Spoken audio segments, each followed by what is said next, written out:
Graças a Deus, louvado seja o Senhor. Que coisa boa é estar na presença do Senhor. Você está feliz, meu irmão? Glória a Deus. Você de casa, está feliz nessa noite? Quero agradecer a Deus por essa oportunidade, por estar aqui reunidos mais uma vez com os irmãos. E Deus é maravilhoso, o nosso Deus é maravilhoso. Apocalipse, capítulo de número 5. Então observei na mão direita daquele que está sentado no trono, um livro em forma de rolo, escrito de ambos os lados e selado com 7 selos.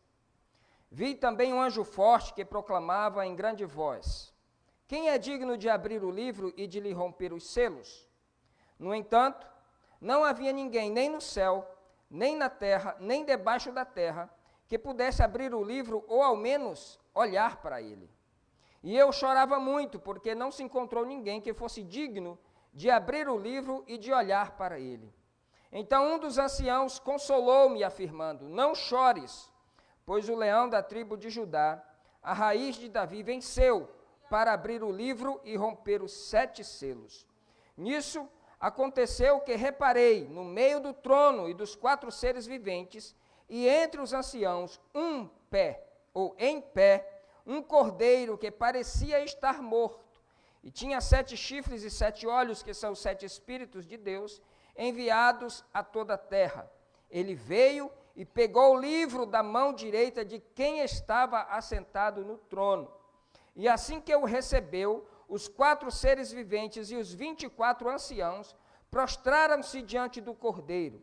Cada um tinha uma harpa e 10 taças, cada um deles tinha uma harpa e taças de ouro cheias de incenso, que são as orações dos santos.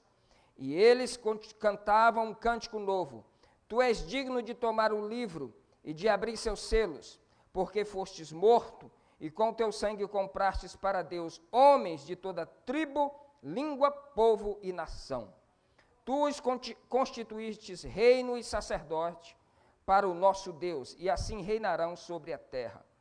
Então reparei e também ouvi a voz de grande multidão de anjos ao redor do trono, e dos seres viventes e dos anciãos, cujo número era de milhares e de milhões. Eles proclamavam em alta voz, dizendo: digno é o Cordeiro que foi morto de receber a plenitude do poder, riqueza, sabedoria, força, honra, glória e louvor. Em seguida, ouvi todas as criaturas existentes no céu, na terra, debaixo da terra e no mar, e tudo que neles há, que exclamavam: ao que está sentado no trono e ao Cordeiro, sejam o louvor, a honra, a glória e o domínio pelos séculos dos séculos. E os seres viventes bradavam, e os 4 seres viventes bradavam: amém. E os anciãos igualmente prostravam-se e adoravam. Louvado seja o nome do Senhor. Desde o início do ano que nós estamos falando sobre o reino de Deus, sobre esse reino que a gente precisa muito aprender sobre ele, e nós falamos muito sobre isso, sobre o reino de Deus. Nós falamos sobre o reino de Deus no Antigo Testamento, já apontando para tudo aquilo que deveria ser. Nós falamos sobre o reino de Deus aproximado em Jesus. Nós falamos sobre o reino de Deus segundo a visão dos evangelhos sinóticos. Nós falamos sobre o reino de Deus segundo a visão do evangelista João. Nós falamos sobre o reino de Deus segundo a visão de Paulo. Nós falamos sobre o reino de Deus e a igreja, o reino de Deus e o mundo. Nós trouxemos aqui assuntos abrangentes que nos trazem esclarecimentos e abrem o nosso coração e a nossa mente para que nós possamos entender, aproximar, compreender, abraçar e viver o reino de Deus aqui na face da terra. E esse texto aqui do capítulo 5, ele mostra que existe um trono e existe alguém assentado no trono. Ele mostra que existe por trás de todas as coisas, por trás de todos os cosmos, por trás de todas as galáxias, por trás de todo ser vivente que existe, por trás de toda a criação. Não é apenas uma energia fria que existe por trás de tudo isso. A história não está entregue a alguém de uma energia fria, porque se tudo isso estivesse entregue nas mãos de uma energia fria, de uma coisa fria, estava entregue à casualidade, estava entregue às forças talvez cegas da natureza, ou talvez entregue ao azar mesmo, não sei, pois uma energia fria, ela seria incapaz de intervir na história humana. O que ele está dizendo é que existe a criação, existe as coisas criadas, e por trás de tudo isso existe alguém. Não é uma energia fria, mas é alguém que está por trás, é alguém que é excelente. E estas leis da natureza, elas são regidas por esse alguém. Ou seja, se as leis da natureza, elas funcionassem apenas através de uma energia fria, não seria essa energia fria capaz de intervir na história e mudar as nossas vidas. Assim como ele interviu na história de Paulo, quando ele estava indo para Damasco, para pegar pessoas, homens e mulheres, e manietar, e amarrar, e lançar na prisão. Mas esse que está por trás de toda a história, atravessa a vida de Paulo, intervém na história, mostra para ele que existe um caminho muito mais excelente, e o quanto era importante sofrer por esse nome glorioso de Jesus Cristo. Por trás de tudo isso que você vê, por trás de toda a história que você vê acontecendo, não existe apenas uma energia fria, não é apenas uma explosão que aconteceu, existe um Deus criador, uma mente maravilhosa que sustenta todas as coisas. E o importante é que fala que aquele que está por trás de todo o universo não é algo, ele é alguém. Não é uma coisa, ele é uma pessoa, ele é alguém que é capaz de se solidarizar com a dor humana, que é capaz de usar de misericórdia com o homem, que é capaz de ter compaixão das pessoas, é alguém que pode estar intervindo na história da sua vida hoje, aqui e agora, é alguém que intervém na história da humanidade e na história da nossa vida para a mudança melhor. Esse alguém que está por trás de tudo é compassivo, e a Bíblia diz que nesse alguém que está lá, existe na mão direita dele um livro, e é por isso que ele diz que não é na mão daquilo, é na mão daquele, porque se ele dissesse na mão daquilo, ele estava falando de alguma coisa, como ele diz na mão daquele, ele estava dizendo que era alguém, e ele traz na mão direita um livro, selado por dentro e por fora, e esse livro, irmãos, é o livro que conta a história, é o livro da história humana. Por que eu digo que é o livro da história humana? Porque à medida em que os selos vão sendo desatados e vão sendo abertos, vai desencadeando-se acontecimentos históricos que vão sempre caminhando para um acontecimento final, onde Cristo vem para trazer novos céus e nova terra. Esse livro, à medida que ele pega e vai desenrolando e vai tirando os selos e vai abrindo o livro, acontecimentos na história vão acontecendo. Então esse livro que está na mão direita daquele ser poderoso que está sentado no trono é o livro da história humana.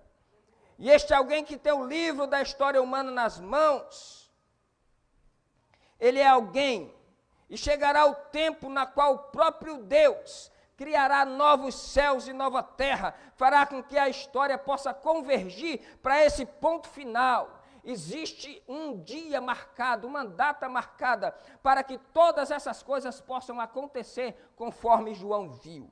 E no meio disso tudo, surge uma grande pergunta, um ser assentado no trono, um livro na sua mão direita, e diante de tudo isso, João percebe que houve uma pergunta, e esta pergunta expõe a crise da limitação humana, essa pergunta expõe a impotência humana diante da dignidade de tocar, ou de pelo menos olhar para aquele livro. E aí aparece um anjo forte, a Bíblia diz que esse anjo forte pergunta: quem é digno de abrir o livro e de desatar os selos? Quem é digno de fazer a história humana chegar ao seu ponto final? Quem é digno de fazer a história humana chegar ao ponto que Deus quer? Quem é digno de conduzir a história humana a um final feliz? A um final onde tem milhões e milhões e milhares de milhares prostrado, adorando ao Deus Todo-Poderoso. Existe alguém na história inteira, digna da história? Esta era a pergunta. Existe alguém digno de abrir o livro e dar um desfecho para a história? Há alguém digno de levar a história a esse desfecho final? Esta era a pergunta que ecoava no céu. Qual é esse desfecho final? O desfecho final é onde lágrimas serão enxugadas. O desfecho final é onde as casualidades serão acabadas, onde as ambiguidades serão terminadas, é onde a vida caminhará para um triunfo e não mais para a falência, onde a vida caminhará para a vida eterna pelos séculos dos séculos com Jesus. E a pergunta era essa: quem é digno de abrir o livro, desatar os selos e dar um prosseguimento na história da humanidade, mas que esse prosseguimento seja sem pecado, seja com novos céus e nova terra? Esta é a maior pergunta que já se fez na história, saibam disso. Se alguém um dia perguntar para você, você sabe qual é a maior pergunta que já fizeram na história? Você diga: essa pergunta aconteceu no céu. Na visão do Apocalipse, no capítulo 5, quando um anjo forte brada no céu e diz: quem é digno de abrir o livro e de desatar os selos?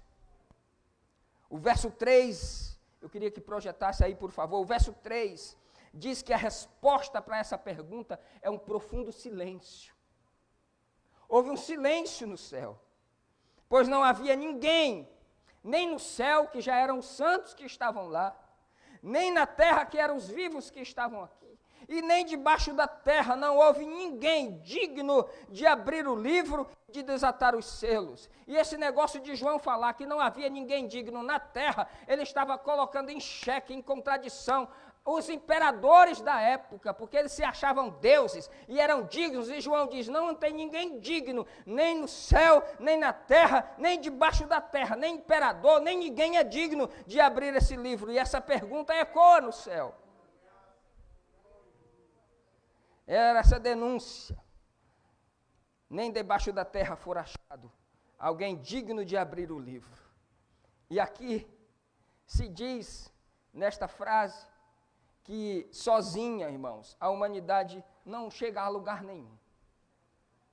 Sozinho, a humanidade ela chega à falência total, de todos os sentidos. Sem a intervenção de Deus, nós chegaremos à falência total. Não há no homem a capacidade de que ele sozinho possa realizar os seus sonhos em sua totalidade. Não há na humanidade, não há uma pessoa sequer que ele sozinho consiga se bancar. Não há na humanidade uma pessoa sequer que ele sozinho possa conduzir a sua vida e realizar os seus sonhos na sua totalidade. Não existe um ser humano sequer capaz de essa proeza. E é por isso que esta conclusão abate profundamente o coração de João. E ele olha para isso e ele entra em um profundo choro. E ele começa a chorar muito, a soluçar, chorando, porque não é fácil. Você como ser humano, você como pai, você como mãe, que tem filhos, que tem sonhos, que sabe que o ser humano, mesmo unido às mais belas instituições sérias que possam ter aqui na Terra, se é que elas existem, por mais bem elaboradas que elas sejam, não são capazes de realizar o sonho humano e os projetos humanos na sua totalidade. E isso, irmãos, esta conclusão que chegou no coração de João, que não tem ninguém digno de se bancar, de trazer um desfecho total, de uma realidade feliz para a sua vida, na sua totalidade, isso faz com que ele entre em profundo desespero, e isso também faz com que as pessoas pulem das pontes. Isso faz com que as pessoas, elas entrem em profundo choro, elas se encharquem na bebida, no tóxico, no cigarro, elas mergulham na prostituição. Por quê? Porque eles olham para a realidade humana e percebem que ela não tem jeito, e rendem-se ao poder avassalador, aos apelos mundanos, ao desânimo, à desesperança. Mas João, quando estava entrando nesse desespero, nesse choro, alguém chega para ele e diz: João, não precisa chorar. E olha que João era um homem cheio de esperança. João era um homem cheio do amor. João era um homem cheio da graça de Deus. Mas quando ele se depara com esse silêncio, isso abateu muito o seu coração. É o meu coração, é o seu coração que se abate com as coisas da vida que a gente às vezes não consegue controlar. às vezes a nossa família, às vezes alguma coisa foge do controle, aí você diz, mas meu Deus, eu queria tanto que fosse assim, mas não foi, foge do seu controle, porque a gente não consegue se bancar sozinho, e aí você cai para o joelho, você dobra pela madrugada o seu joelho, e vai clamar com aquele que pode todas as coisas, com aquele que tem o livro na sua mão, e que pode transformar a história em um final feliz. João se abate, porque mesmo o mais espiritual se abate. Isso nos mostra que a espiritualidade do homem, por mais bonita que seja, nunca é uma super espiritualidade. Nunca é.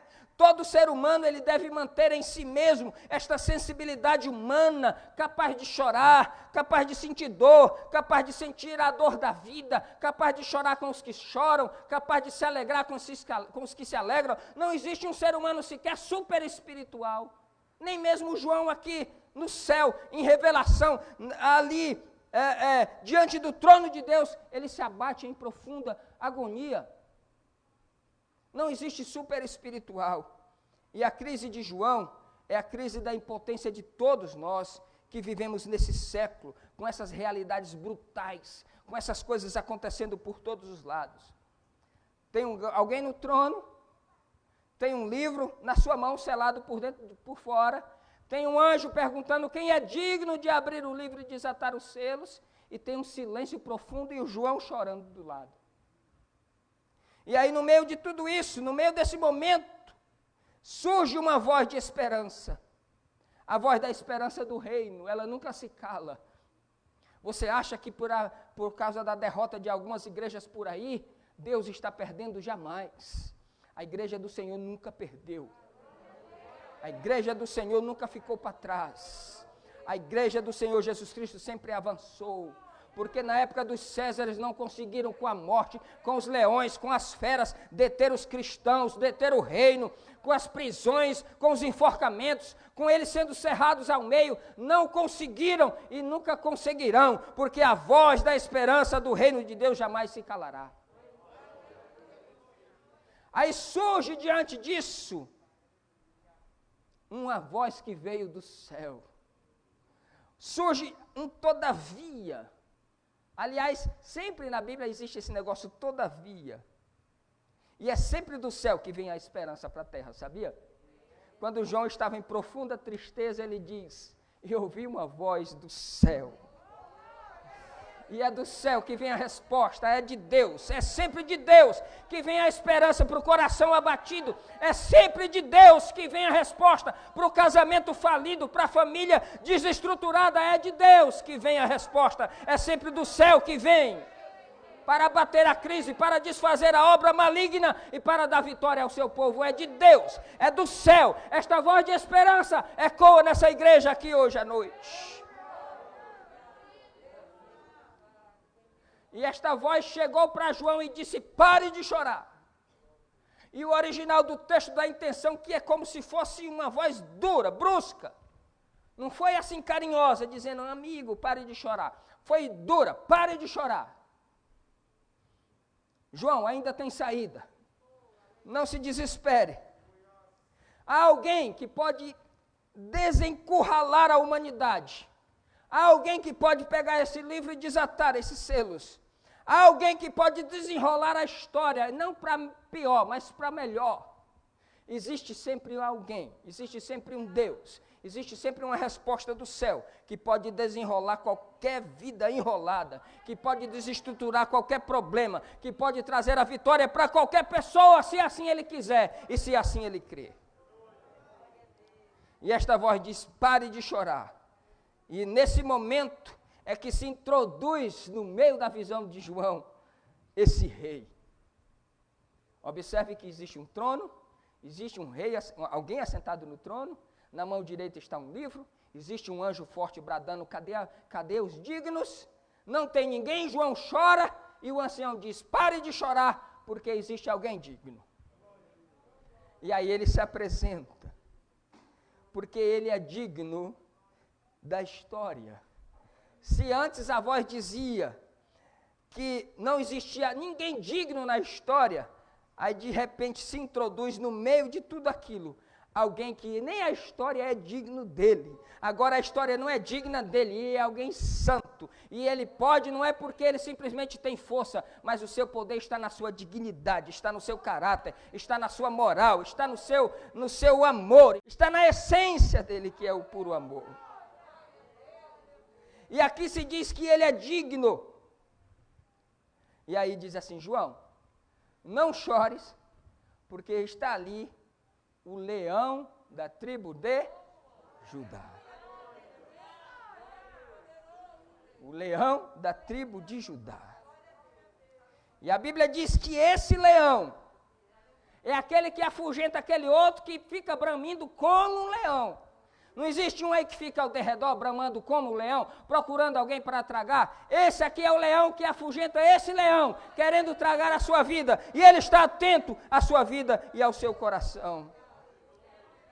O Evangelho diz que é este aqui, que é o mais valente. A Bíblia diz que se existe alguém valente na casa, é preciso que tenha um mais valente que chegue e o amarre e o maniete até que ele possa dominá-lo. Jesus é esse leão, é esse mais valente, que chegando na sua vida, amarra todo aquilo que é demônio, tudo aquilo que é capeta e dá a vitória para a sua vida em nome de Jesus.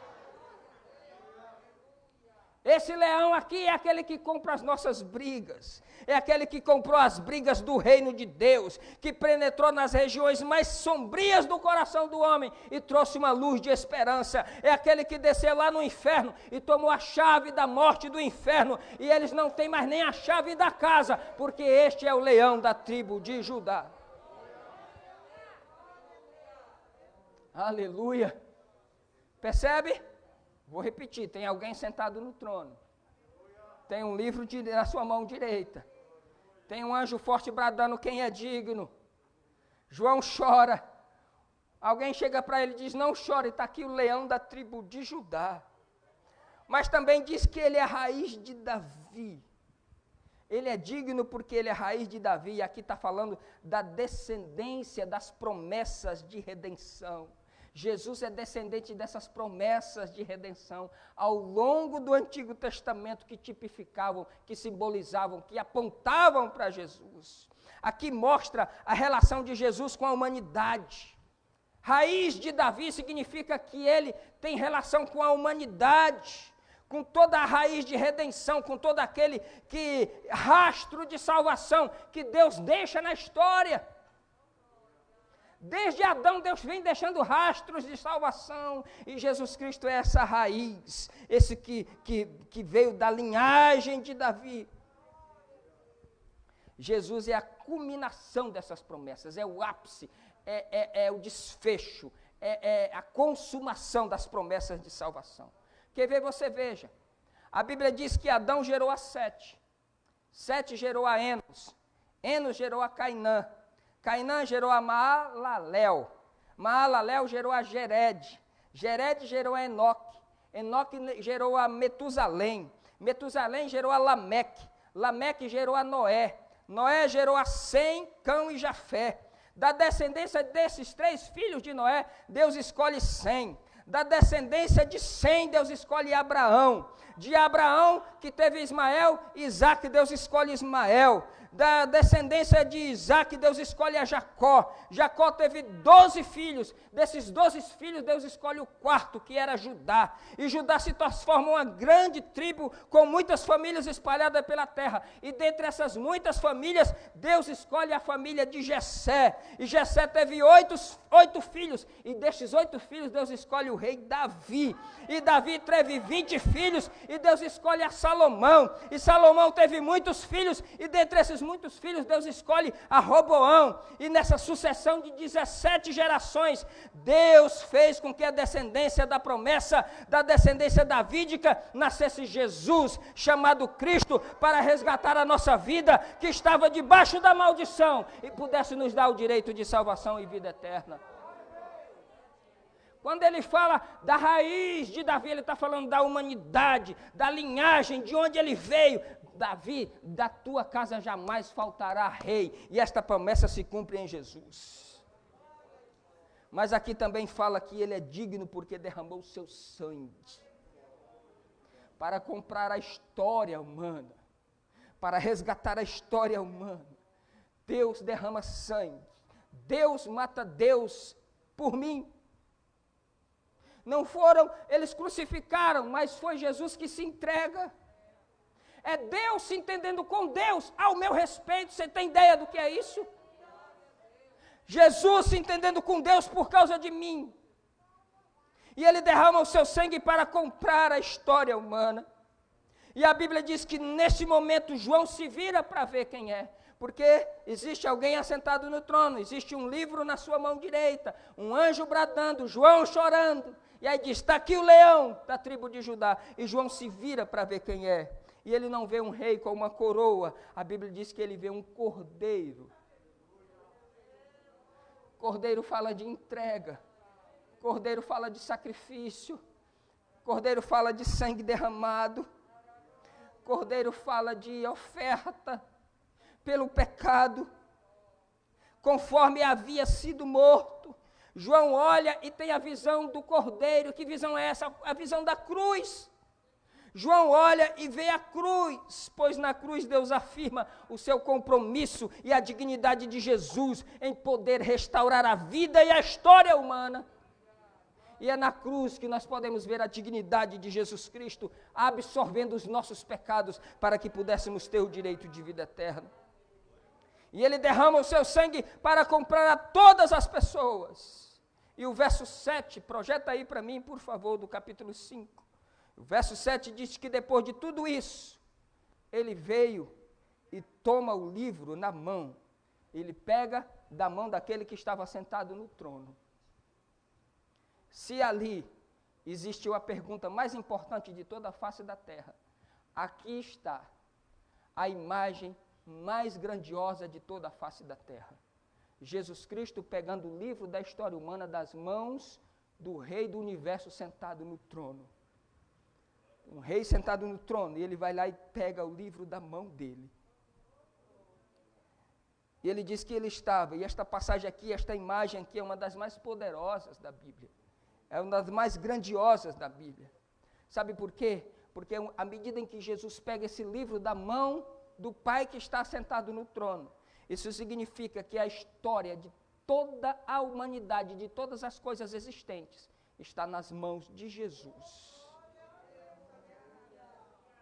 A história da humanidade não está nas mãos nem quem está na direita ou quem estão nos partidos de esquerda. A história da humanidade não está na mão do presidente Bolsonaro. A história não está na mão dos governantes, não está na mão dos Césares, nunca esteve. A história está na mão do Senhor Jesus Cristo.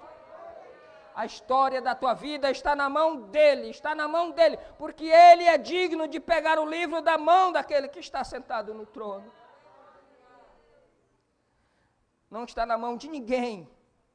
E aí a Bíblia fala aqui, que um dia todo joelho se dobrará e reconhecerá esta verdade de que nós estamos falando aqui hoje, para todos vocês que estão aqui e os que estão em casa.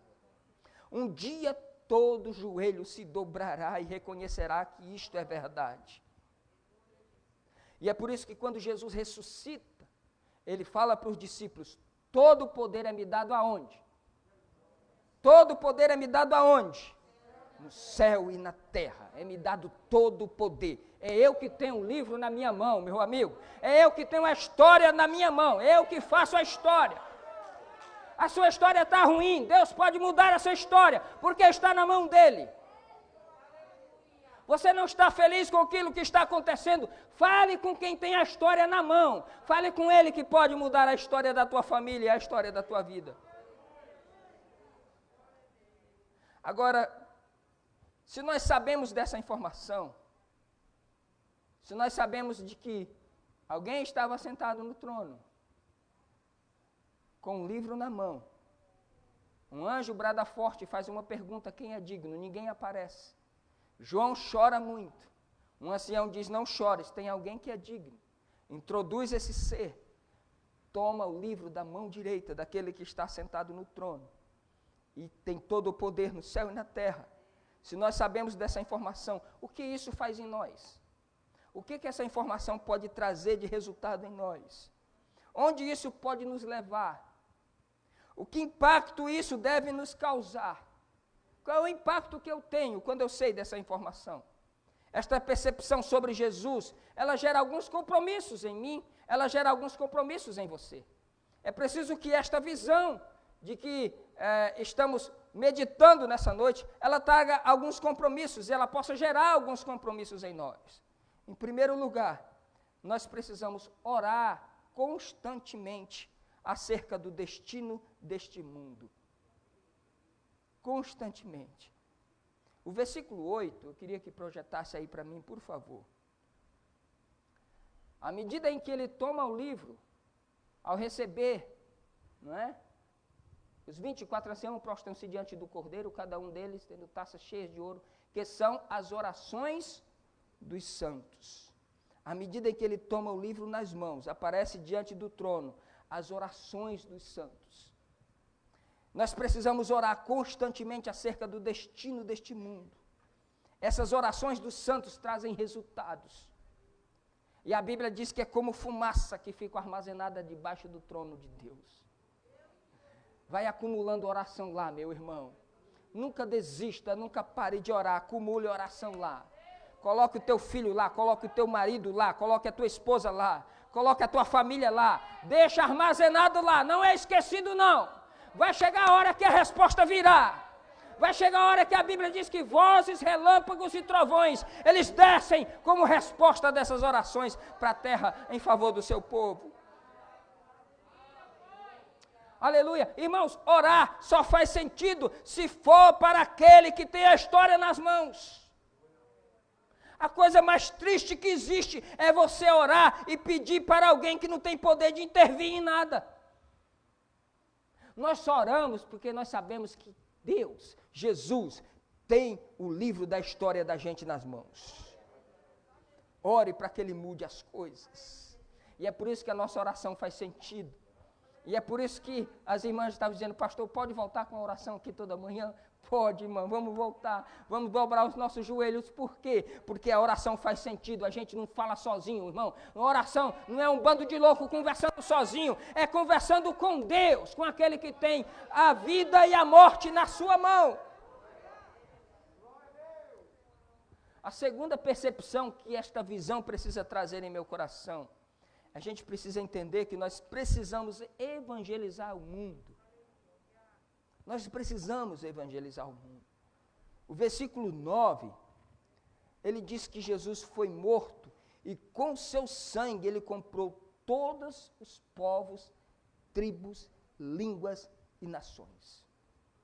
Jesus com seu sangue compra tudo. Tudo.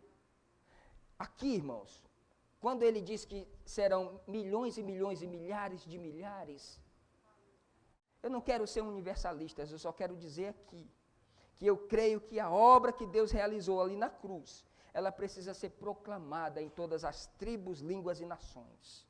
E a nossa missão é proclamar esse evangelho de Jesus Cristo. Nós precisamos evangelizar o mundo, irmãos, e é com a nossa vida. Nós precisamos disseminar essa mensagem. Por quê? Porque existe gente morrendo e é preciso que essas pessoas reajam. É preciso que através da mensagem do Evangelho elas possam reagir, decidir-se por Jesus. Nós temos essa mensagem. Jesus ainda tem o livro da história humana nas suas mãos.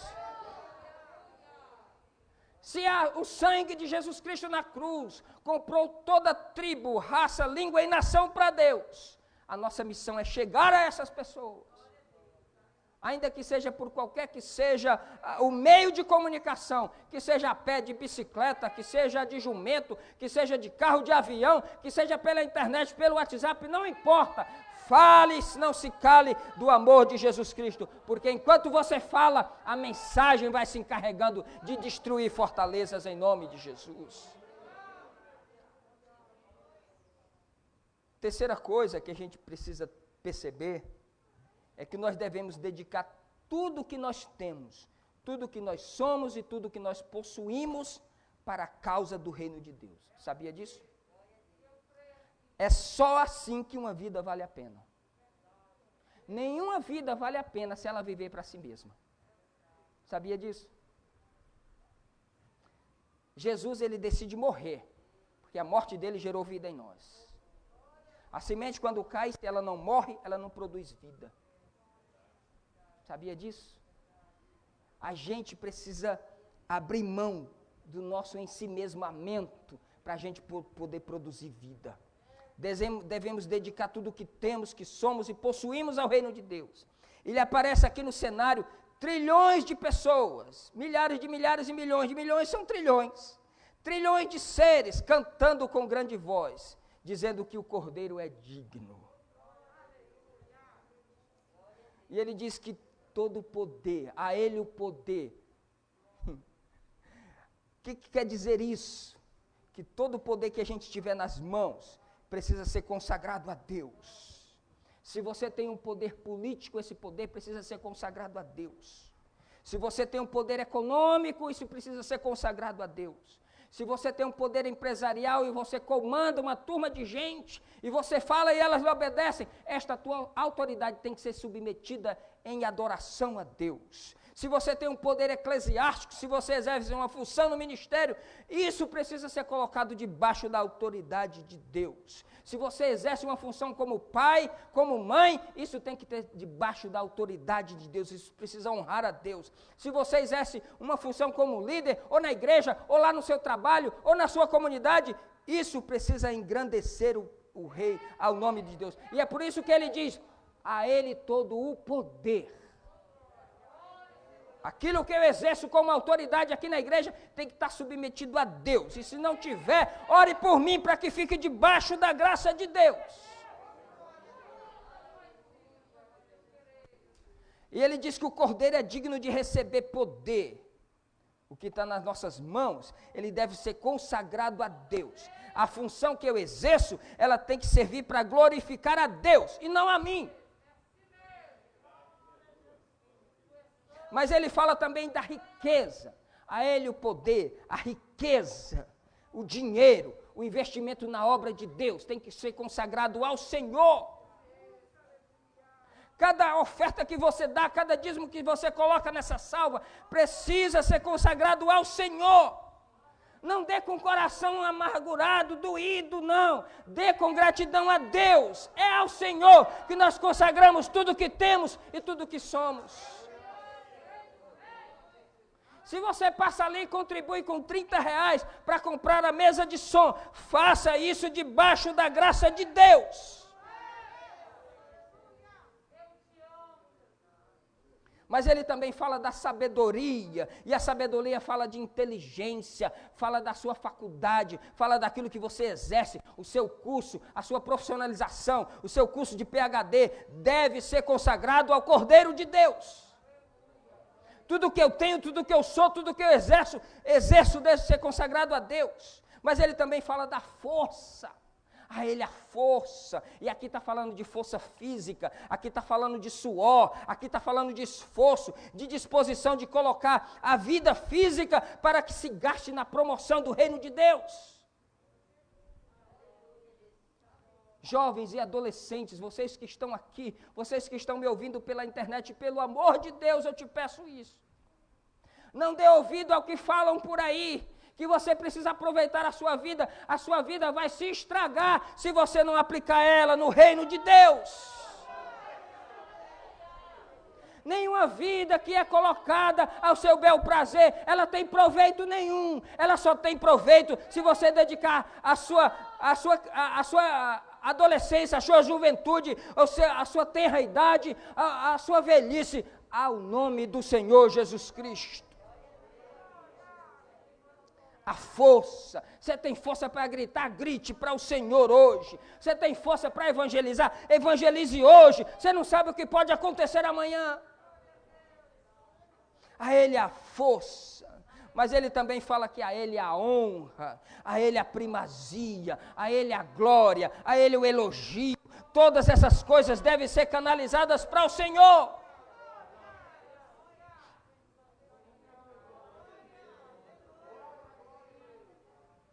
Eu tinha um amigo que ele dizia assim, quando você estiver orando, que você estiver engrandecendo o nome do Senhor, ore alto, que é para a capetada escutar. Diga, Deus, eu te amo, a ti a glória, o louvor, eu te amo, tu és o meu Deus, tu és o meu Senhor. Glorifique a Ele com toda a força, a Ele a honra, a Ele a glória, a Ele o elogio, a primazia, tudo para Ele.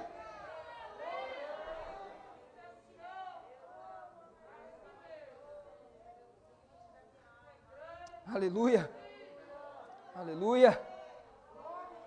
A Ele a honra, a gente veio aqui para a igreja, é para honrar a Ele, é para glorificar a Ele, e nós só honramos quando nós entendemos aquilo que estamos fazendo aqui. Mas essa visão também, ela nos mostra que nós devemos ter uma antevisão do reino de Deus na história, de como ela será. O versículo 13 mostra o que vem no fim. O versículo 13 aqui, ele diz assim, 5 e 13. E cada criatura que está no céu e na terra e debaixo da terra, assim como as que estão no mar, e todas que neles há, as ouvi dizer, bênção e honra e glória e poder sejam dadas àquele que está sentado sobre o trono e ao Cordeiro para sempre e sempre. Para sempre e sempre. João viu aqui toda criatura. Você sabe o que é toda criatura? Significa que é tudo menos Deus. Deus não é criatura, Ele é o Criador. Ele é o que cria. É dele que originou-se todas as existências. Então, tudo que é criatura, desde o grãozinho de areia lá do mar, até as montanhas mais altas, desde um planetinha pequeno como é a Terra, até as constelações e galáxias enormes, tudo está louvando e adorando ao que está sentado no trono e ao Cordeiro. João viu todo mundo, toda criatura, significa tudo, irmãos, tudo mesmo. Todos rendiam a Cordeiro honra, louvor e domínio pelos séculos dos séculos. Aqui nos dá um vislumbre de como será esse fim, não é? Aliás, o fim nada, o começo de tudo. Né? O fim para alguns, mas para nós é o começo da nossa vida de verdade. Aleluia!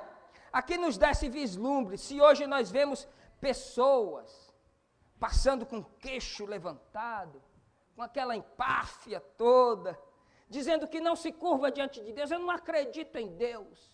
Problema seu que você não acredita em Deus, meu amigo. Eu não acredito em Deus, isso não é essa coisa, esse negócio de Deus é coisa para gente fraco. É coisa para gentinha, é coisa para gente que não se banca sozinho, é coisa de gente velho, é coisa de jovem inseguro. É isso mesmo.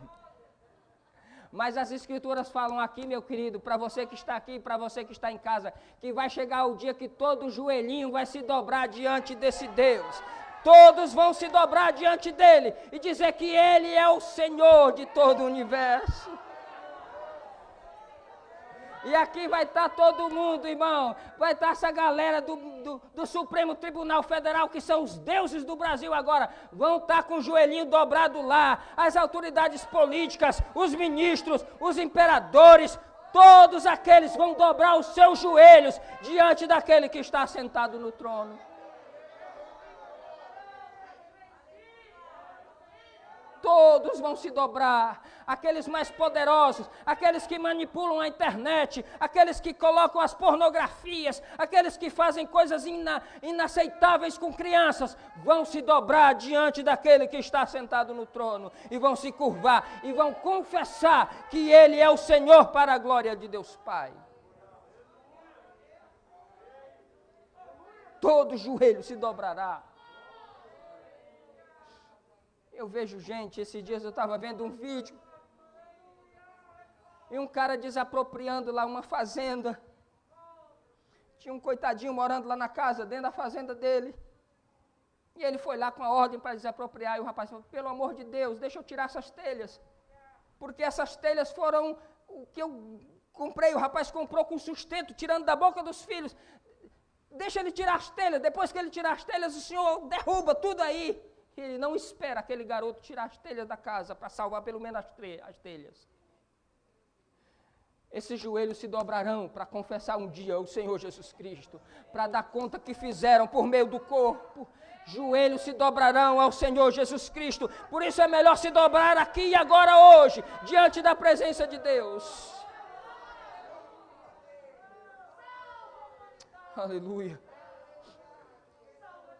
Ainda tem uns que acham que vão poder ficar de pé lá. Tem uns que acham que vão poder ficar de pé. Deixa eu dizer para você que está em casa, pode ser que por algum milagre, essa mensagem aqui chegue até você algum dia. Você acha que um dia você não vai se dobrar àquele que está sentado no trono.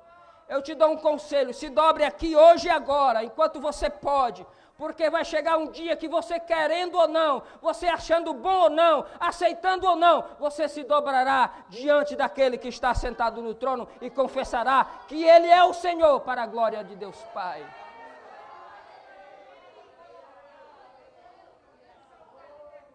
Não tem, irmão, no reino de Deus não tem espaço para ninguém que possa dizer, eu sou, somente aquele que tem todo o poder no céu e na terra. Para nós, resta apenas joelhos dobrados diante dele e se encurvando, dizendo a ti a glória, a ti o poder, a ti o domínio, a ti a honra, a ti a riqueza, a sabedoria, pelos séculos dos séculos.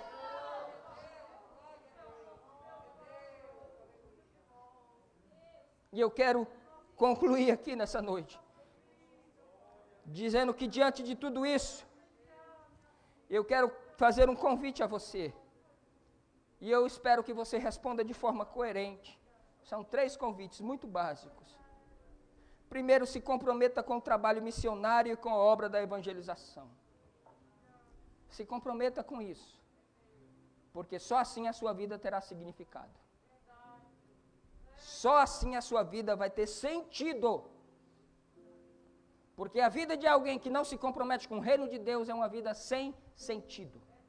Você pode ser realizado nos seus negócios, você pode ter muito dinheiro, você pode ser um advogado excelente, você pode ser um médico, você pode ser um profissional, mas se você não for alguém engajado na obra do reino de Deus, a sua vida é oca, a sua vida é vazia, não tem sentido, não tem alegria. Se comprometa com o trabalho missionário e com a obra da evangelização. Que o Espírito Santo hoje à noite desafie você a ser um portador dessa mensagem. Eu prego essa mensagem tem 20 anos. E nesses 20 anos não foram todos falando. A maioria deles foi com a minha vida.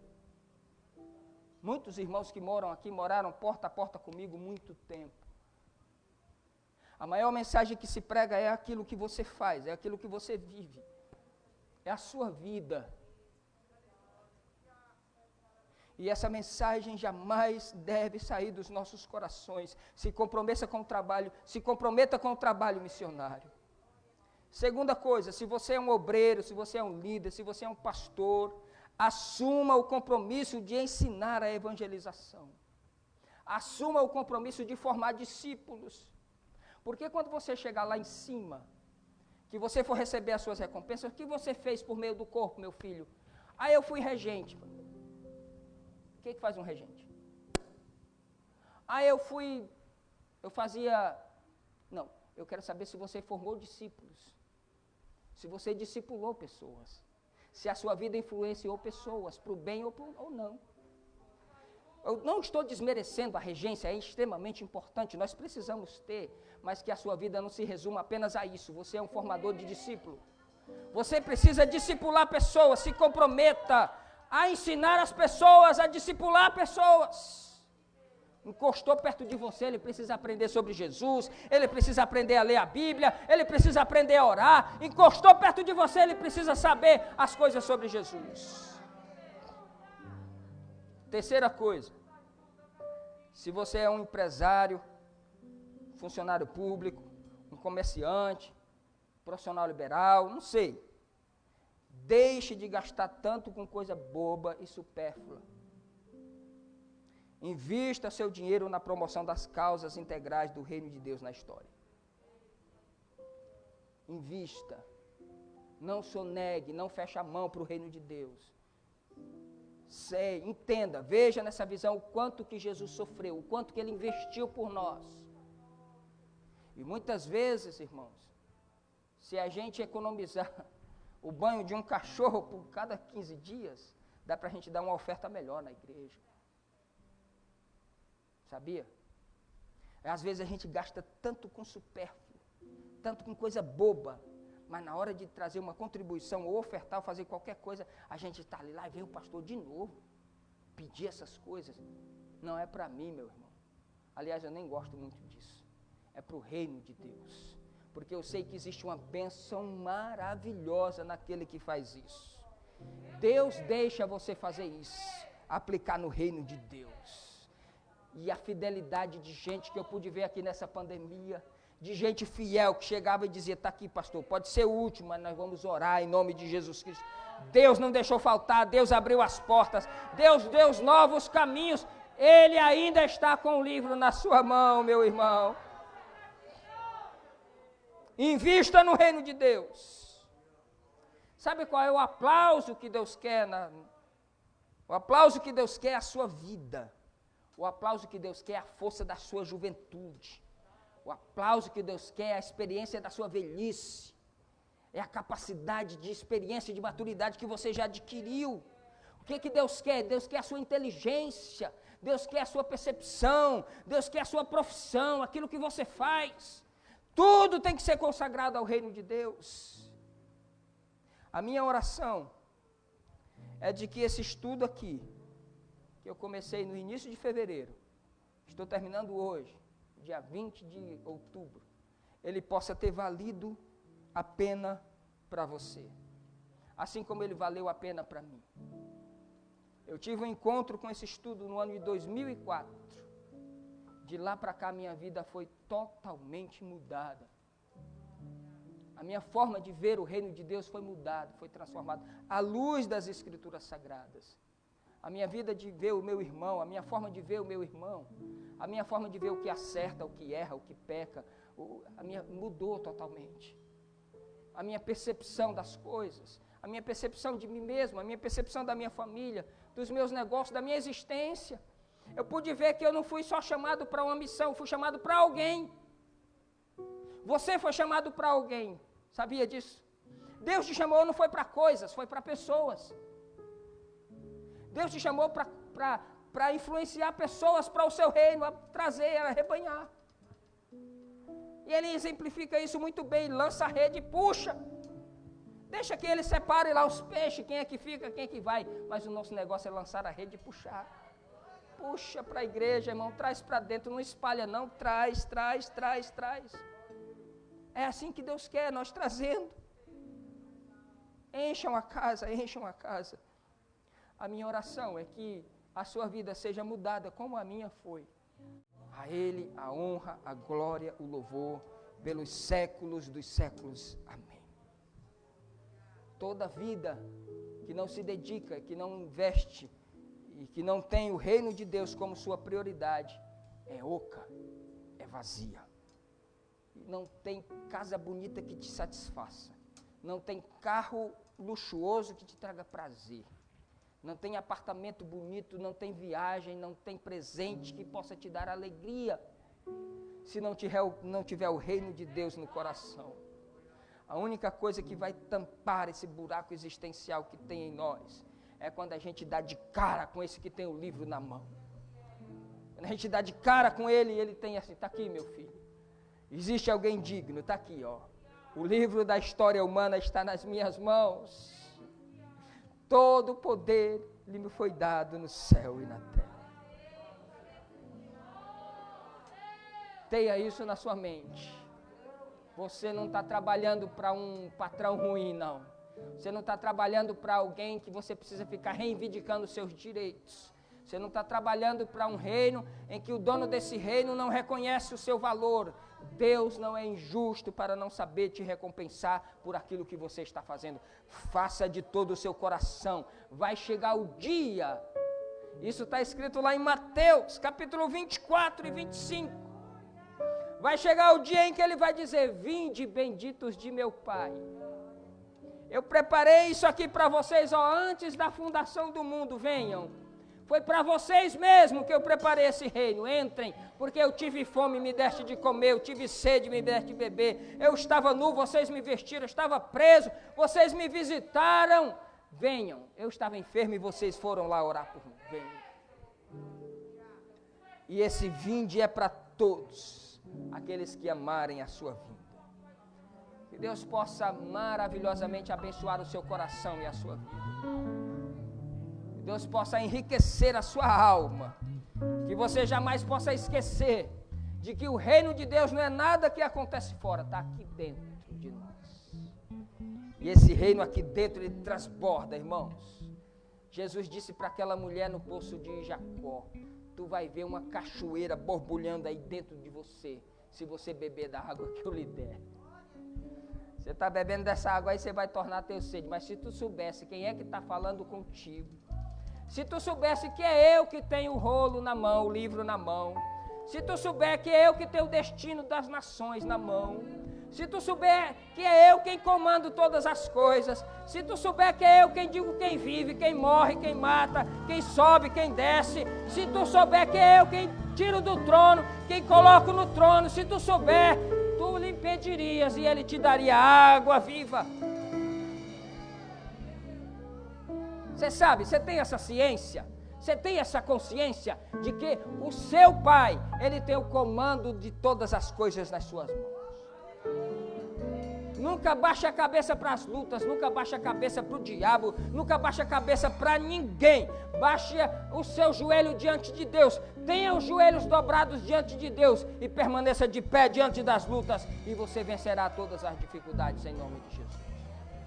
A Ele a glória,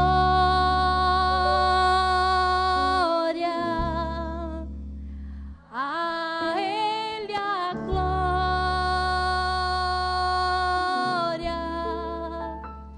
eternamente. Amém. De novo, a Ele é glória. A Ele a glória,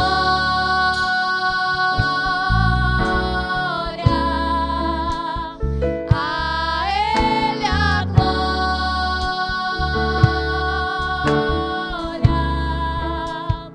eternamente.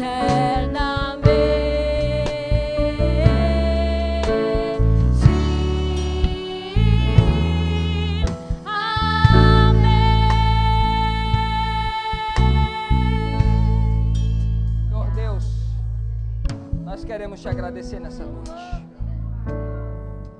Nós queremos te louvar nessa noite pelo que tu tens feito. Nós queremos te louvar pelo teu amor. Porque somos tão pequenos, mas o Senhor é grande. O Senhor tem o domínio das nações, e o Senhor tem a força na mão. O Senhor tem o destino das coisas, o Senhor tem a história da nossa vida nas suas mãos. Nós rendemos a Ti a nossa gratidão, nosso louvor, a Ti a glória, a Ti o louvor, a Ti a honra, a majestade, o domínio sobre todas as coisas. Nós queremos Te agradecer por cada vida aqui. Nós queremos Te agradecer por cada irmão aqui. Nós Te agradecemos por cada grupo aqui, por estas vidas que estão diante de Ti, Senhor. Nós queremos Te pedir que a Tua mão nos abençoe de forma gloriosa.